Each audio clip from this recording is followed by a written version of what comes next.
The elevator on the 13th floor. When I moved into my first apartment alone, I was thrilled. It was an old building in the city center, with architecture that looked frozen in the 1930s. The concierge, a gray-haired man with an ashen voice, told me something curious when he handed me the keys. Don't use the elevator after midnight.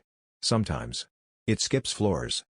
I thought it was a joke or some local superstition, but I laughed and nodded anyway. That first night, after unpacking until late, I went down to take out the trash. It was 12:17. I didn't think about the concierge's warning. I got on the elevator. I pressed the button for the 6th floor, but instead of stopping there, the elevator kept going. All the way to the 13th floor. Except my building didn't have a 13th floor. There was no button for it. No record of it on the panel. The doors opened slowly, and what I saw froze my blood.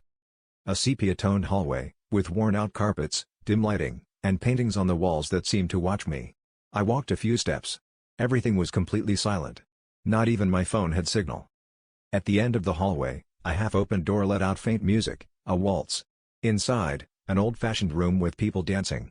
They wore clothes from another era. No one looked at me. They all seemed trapped in an endless dance. And in one corner, a mirror reflected the room. But I wasn't in it. I ran back to the elevator, pressed all the buttons. Nothing. Until, after what felt like an eternity, the doors finally closed and the elevator began to descend on its own. When it opened on my real floor, it was 12:17, exactly. Not a single minute had passed. The next morning, I asked the concierge about what he'd told me. He just looked at me sadly and said, "Not everyone comes back from the 13th floor. I'm glad you did." Since then, I never used that elevator at night again.